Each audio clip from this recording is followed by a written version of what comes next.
निवडणुकीच्या पार्श्वभूमीवर मुख्य निवडणूक आयुक्त राजीव कुमार यांना झेड सुरक्षा देण्यात आली आहे। गुप्तचर विभागाने या प्रकरणी अहवाल दिला होता। त्यानंतर गृह मंत्रालयाने तातडीने पावले उचलत राजीव कुमार यांची सुरक्षा वाढवण्याच्या सूचना दिल्या।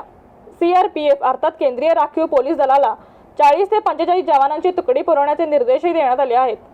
सीआरपीएफ कमांडोही राजीव यांच्या सुरक्षेसाठी तैनात असणार आहेत। मुख्य निवडणूक आयुक्तांना केंद्रीय सुरक्षा कवच देण्यात आल्याची ही पहिलीच घटना आहे।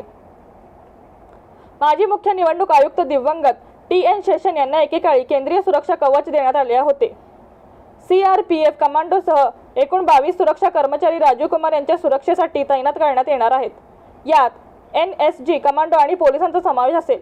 राजीव कुमार यांच्या निवासस्थानी सशस्त्र स्थिर रक्षक, 24 तास सुरक्षा देणारे खासगी सुरक्षा अधिकारी आणि 3 शिफ्टमध्ये काम करणारे सशस्त्र एस्कॉर्ट कमांडो असणार आहेत।